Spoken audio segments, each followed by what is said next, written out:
হরে কৃষ্ণ ভক্তবৃন্দগণ, ভাদ্র মাসের কৃষ্ণপক্ষের একাদশী ব্রতের নাম কি, কবে পালিত হবে এই একাদশী ব্রত এবং কৃষ্ণপক্ষের এই একাদশী ব্রতের মহিমা কি, এই ব্রত পালন করলে কি ফল লাভ হবে, কেন পালন করবেন এই একাদশী ব্রত, সেই সকল বিষয় বলে আজকে আমরা আলোচনা করব। তো অবশ্যই ভিডিওটি আপনারা সম্পূর্ণ শেষ অবধি দেখতে থাকুন। আমরা সকল ভক্তরাই এটি জানি যে প্রতি মাসে 2টি করে একাদশী ব্রত পালিত হয় এবং সে প্রত্যেকটি একাদশী ব্রতই হচ্ছে ভগবান শ্রী বিষ্ণুদেবের অর্পিত ব্রত। একটি কৃষ্ণপক্ষের একাদশী আর একটি শুক্লপক্ষের একাদশী। তো বন্ধুরা, এটি চলছে ভাদ্র মাসের কৃষ্ণপক্ষ এবং এই ভাদ্র মাসের কৃষ্ণপক্ষের মহাব্রত অর্থাৎ বছরের সর্বশ্রেষ্ঠ ব্রত শ্রীকৃষ্ণের মহা জন্মাষ্টমী ব্রত আমরা ইতিমধ্যে পালন করেছি এবং শ্রীকৃষ্ণ জন্মাষ্টমী ব্রতের পর হচ্ছে এই একাদশী ব্রত।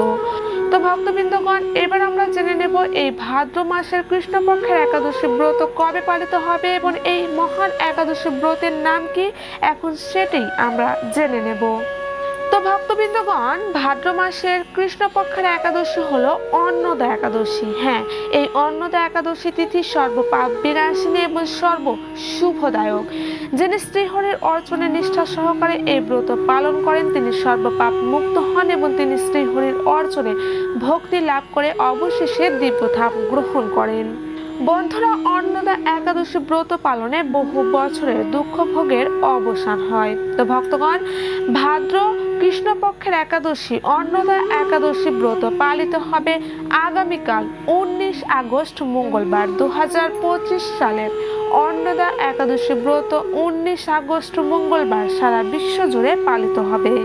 তো যে সকল ভক্তরা আপনারা এই একাদশী ব্রতটি পালন করবেন, এছাড়াও যে সকল নতুন ভক্তরা ব্রতটি পালন করতে চান তারা অবশ্যই জেনে নিন এই নিয়ম বিধিগুলি, কারণ একাদশী ব্রত পালনে অবশ্যই আপনাদের এই নিয়মগুলি মানতে হবে। তো প্রথমে যেটি আপনাদের সকলকে একাদশী ব্রত পালনের ক্ষেত্রে মানতে হবে সেটি হলো ভক্তগণ, যারা আমিষ আহার করেন তারা অবশ্যই একাদশীর আগের দিন অর্থাৎ দশমী, একাদশী এবং দ্বাদশী এই 3 দিন সমস্ত আমিষ খাবার ত্যাগ করে শুদ্ধ নিরামিষ খাবার আহার করবেন এবং দশমীতে অর্থাৎ একাদশীর আগের দিন ভগবান শ্রীকৃষ্ণের চরণে ফুল নিবেদন করে একাদশীর জন্য সংকল্প করবেন এবং ভগবানের কাছে প্রার্থনা নিবেদন করবেন, হে ভগবান, আমাকে কৃপা করুন যাতে আগামীকাল একাদশী যেন নিষ্ঠার সাথে আমি পালন করতে পারি। এইভাবে খুব সুন্দর করে ভগবানের কাছে প্রার্থনা নিবেদন করবেন।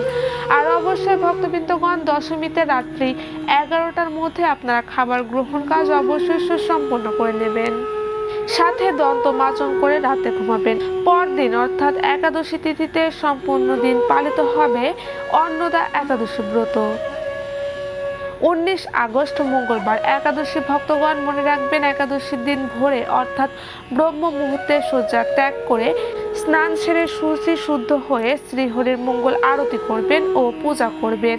এরপর শ্রীহরির পাদপদ্মে প্রার্থনা করবেন, হে শ্রীকৃষ্ণ, আজ যেন এই মঙ্গলময়ী পবিত্র একাদশী ব্রত অন্নদা একাদশী ব্রতটি আমি সুষ্ঠু সুন্দরভাবে পালন করতে পারি, আপনি আমাকে কৃপা করুন।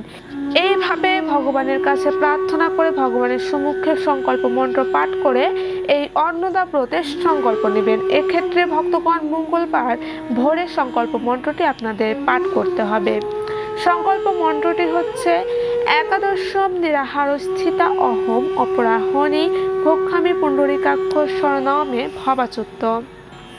এই বিশেষ মন্ত্র পাঠ করে একাদশী ব্রতের সংকল্প নেবেন এবং মঙ্গলবার সম্পূর্ণ দিন ভক্তির সঙ্গে পালন করবেন অন্নদা একাদশী ব্রত। ভক্তগণ, একাদশীর দিন কোনো প্রকার ভাত, ডাল, মাছ, মাংস কিছুই কিন্তু গ্রহণ করা যাবে না। এদিন সকল ভক্তকেই ভক্তির সঙ্গে পালন করতে হবে একাদশী ব্রত।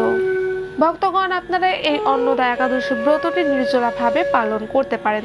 যারা একাদশীতে নির্জলা ব্রত পালন করবেন না, তারা একাদশীর দিন দুপুর 12টার পর মৌসুমী বিভিন্ন রকমের ফলমূল, শরবত, সাবুদানার পায়েস, শরবত, খিচুড়ি, বাদাম ভুনা, মিষ্টি, আলু সেদ্ধ, আলু ভাজা, আলু পেঁপের নিরামিষ তরকারি শুদ্ধভাবে রন্ধন করে আপনারা এগুলো একাদশীর দিন গ্রহণ করে আপনারা একাদশী ব্রতটি খুব সুষ্ঠু সুন্দরভাবে পালন করতে পারেন। অর্থাৎ এই সকল খাবারগুলি গ্রহণ করে আপনারা একাদশী ব্রত পালন করতে পারেন।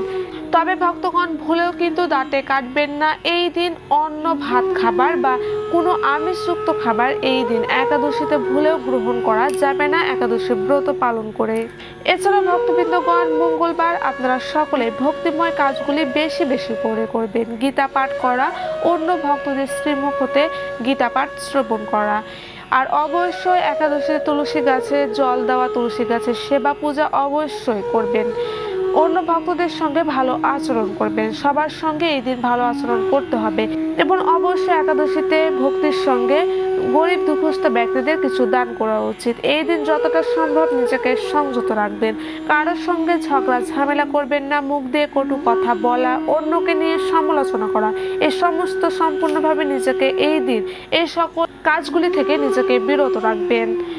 অনেক ভক্তদের মনে একটি প্রশ্ন যে একাদশীতে কফি, চা, পান, বিড়ি গ্রহণ করা যায় কিনা। তো ভক্তবৃন্দ আপনাদের জানিয়ে দিই, একাদশী একটি পবিত্র ব্রত এবং এগুলো হচ্ছে নেশা জাতীয় দ্রব্য। তাই একাদশীতে চা, পান, বিড়ি, কফি এগুলো কিছুই কিন্তু গ্রহণ করা যাবে না, না হলে আপনার একাদশী ব্রতটি ভঙ্গ হয়ে যাওয়ার সম্ভাবনা থাকবে। তো ভক্তগণ এইভাবে আপনারা খুব সহজেই সুন্দরভাবে অন্নদা একাদশী ব্রতটি সুষ্ঠু সুন্দরভাবে সম্পন্ন করতে পারবেন।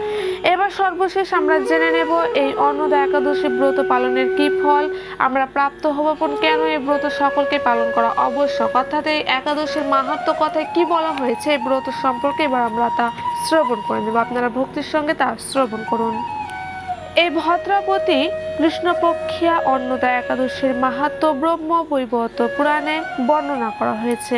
মহারাজ যুধিষ্ঠির বললেন, হে কৃষ্ণ, ভাদ্র মাসের কৃষ্ণপক্ষের একাদশীর নাম কি তা শুনতে আমি অত্যন্ত আগ্রহী। শ্রীকৃষ্ণ বললেন, হে রাজন, আমি সবিস্তারে এই একাদশীর কথা বর্ণনা করছি, আপনি একাগ্রচিত্তে তা শ্রবণ করুন।